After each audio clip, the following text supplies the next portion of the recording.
আসসালামু আলাইকুম। কেমন আছেন আপনারা সবাই? আপনাদের সাথে আজকে ছোট্ট একটা মিনি ব্লগ শেয়ার করব।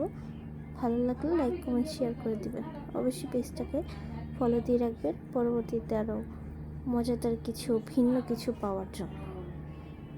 তো এখানে দেখেন আকাশের আবহাওয়া দেখেন আমাদের এদিকে। তো এখানে আমি সিঙ্গারা খাচ্ছিলাম, ভাবলাম ভিডিও করে নিই। দেখেছেন কি ছোট ছোট্ট সিঙ্গারা এখন 5 টাকা, মানে এখন জিনিসের দাম এত বেশি বলার বাহিরে। দেখেন আমাদের বাড়ির আশের অবস্থা, কি অবস্থা, অন্ধকার করে এসেছে, বৃষ্টি নামবে প্রচুর। আপনার ওদিকের অবস্থা কেমন জানালে খুশি হব। এখানে আম্মু কাঁঠাল কেটে দিচ্ছে। কাঁঠাল তো আর গরমের দিনে খাওয়া যায় না, যে গরম পড়ছিল মাঝখানে, এখন আবার ঠান্ডা পড়েছে। তো এখানে কাঁঠাল ভাঙা হচ্ছে, আম্মু কাঁঠাল ভাঙছে। এই যে আমাদের গাছের আম কেটে দিচ্ছে আম্মু, আমগুলো খুবই মিষ্টি। তো এখন আম্মা কেটে দিচ্ছে, ভাবলাম কি আর করবো, বসে দিয়েছি, ভিডিও করে নিলাম।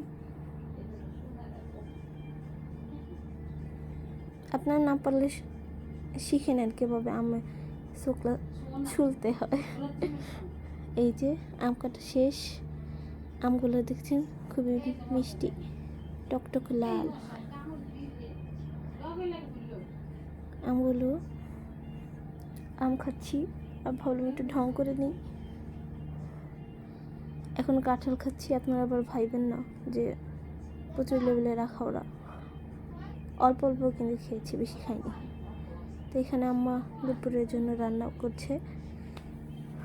এখানে একটা কড়াইতে তেল দিয়ে নিল, তেলটাকে ভালোভাবে গরম করার পর পেঁয়াজ কুচি দিয়ে দিল। পেঁয়াজটাকে ভালোভাবে ভেজে নেবে, পেঁয়াজটাকে ভালোভাবে নেড়ে ভেজে নিতে হবে।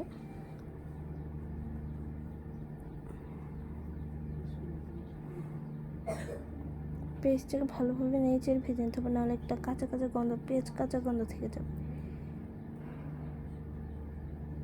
এখন আদা রসুন বাটা দিয়ে দিল পরিমাণ মতো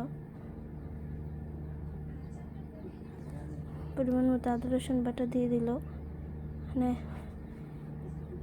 স্বাদ মতো লবণ দিয়ে দিল, হলুদের গুঁড়া, মরিচের গুঁড়া। এখন মশলাটাকে ভালোভাবে কষিয়ে নিতে হবে। মশলাটা যতটা কষানো হবে, ধনে গুঁড়া দিয়েছে, মশলাটা যতটা কষানো হবে ততটাই মজা হবে। তরকারি আসল মজাই হচ্ছে মশলা কষানোর ভেতরে। তখন তেজপাতা দিয়ে দিল। আমি কিন্তু ছিলাম না রান্নার সময়, তাই বুঝতে পারিনি, আবার বললেন না যে এটা ওইটা। এখন পরিমাণ মতো পানি দিয়ে মশলাটাকে ভালোভাবে কষিয়ে নিতে হবে। মশলাটা ভালোভাবে কষানো হইলে কিছুক্ষণের জন্য ভালোটাকে মিডিয়াম আঁচে দিয়ে মশলাটাকে কষিয়ে নিতে হবে। এই দেখেন মশলাটা কষানো হচ্ছে। আমি কিন্তু রান্নাবান্না পারি না, আম্মাই রান্নাবান্না করে। আপনাদের টুকটাক শেয়ার করি, ভালো লাগলে লাইক কমেন্ট শেয়ার করবেন। এই তো এখানে এলাচ, দারচিনি আর কি জানি কয় ওইটারে, কাঠের মতো যে কি জানি নাম, ওইটা দিয়ে দিচ্ছে। আপনারা তো দেখছেনই। ওইটা ভালোভাবে দিয়ে মশলাকে ভালোভাবে কষিয়ে নিতে হবে। মশলাটা কষানো হয়ে গেলে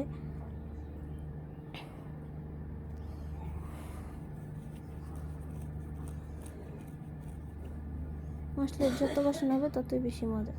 এখন গরু গোস্ত দিয়ে দিলেও কুচি কুচি করে দিয়েছি। আমরা আবার বেশি বড় করে পিস খেতে পছন্দ করি না, ছোট ছোট হলে এটার ভিতরে মশলা ঢুকিয়ে ভালোভাবে খেতেও অনেক মজা হয়।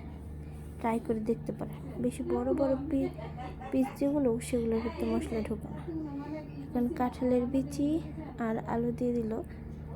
বুঝিনি তো বাঙালি মানুষ, কাঁঠাল আছে, কাঁঠাল খাওয়া, কাঁঠালের দিন, আর কাঁঠালের বিচি দিয়ে তরকারি রান্নবে না, এটা তো আর হয় না।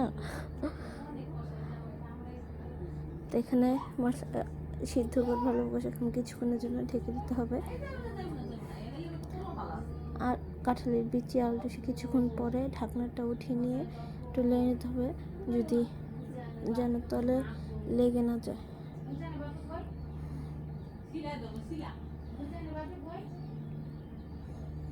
এই যে ভালোভাবে নেড়ে নিতে হবে।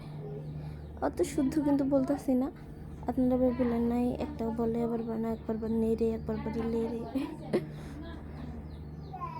ভালোভাবে নেড়ে নিতে হবে যাতে তলায় লেগে না যায়। তাহলে একটা পুরো গন্ধ আসলে তরকারিটা খেতে মজা হবে না।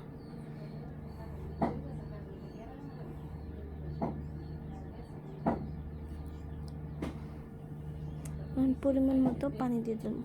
অবশ্যই চেষ্টা করবেন গরম পানি দেওয়ার, কারণ তরকারিতে গরম পানি দিলে তরকারির স্বাদটা আরও বেশি বেড়ে যায়। গরম পানি দিয়ে নিতে হবে পরিমাণ মতো। আপনারা যদি বেশি ঝোল পছন্দ করেন তাহলে আপনাদের পরিমাণ অনুযায়ী দেবেন। আমাদের আবার বেশি ঝোল খায় না, তো আমরা আমাদের পরিমাণ মতো দিয়েছি। আপনার যতটুকু ইচ্ছা ততটুকু দিয়ে নেবেন। এখন ভালোভাবে নেড়ে নিতে হবে। ঝোলটা দিয়ে দেওয়ার পর আবার ঝোল দিচ্ছে কম হয়ে গেছে হয়তো। এখন কিছুক্ষণের জন্য ঢেকে দিয়ে তরকারিটাকে জাল দিয়ে দিতে হবে। কিছুক্ষণ পরে তরকারিটা জাল হয়ে গেছে, তরকারিটা প্রায় রান্না শেষ। এই অবস্থায় আপনার মন মতো সমস্ত, এই যে তরকারি রান্না প্রায় শেষ, এই অবস্থাটা নামাই নিতে পারেন। নাহলে আরও কিছুক্ষণ জাল দিয়ে তরকারি স্বাদটা আরও বেড়ে। এই তো আমার দুপুরের খাবার কাঁঠালের বিচি অবশ্যই আছে। পাশে থাকবেন, লাইক কমেন্ট শেয়ার করতে হবে।